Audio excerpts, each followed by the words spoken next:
Welcome to the Genius Factory. Enjoy the video. In this video, I will explain how to get the corrupted Kodama pet in Grow a Garden. This legendary pet is highly sought after for its unique abilities.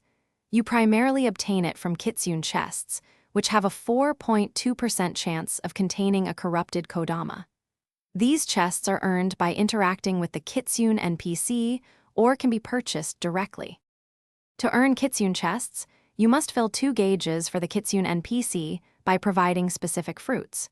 You need to give 5 tranquil fruits and 5 corrupted fruits to completely fill both gauges.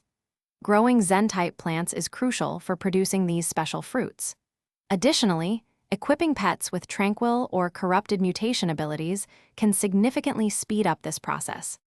To maximize your chances of getting more corrupted Kodama, consider equipping multiple Kodama pets.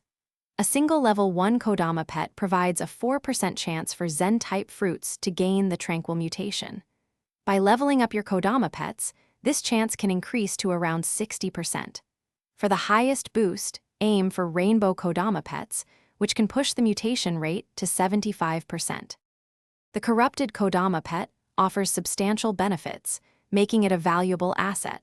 It helps you complete event quests much faster and can significantly increase your in-game wealth. Its unique ability provides a chance for Zen-type fruits to gain the corrupted mutation upon collection. This makes farming rare resources and completing challenging tasks much more efficient and rewarding. Thanks for watching. If you found this helpful, don't forget to like and subscribe.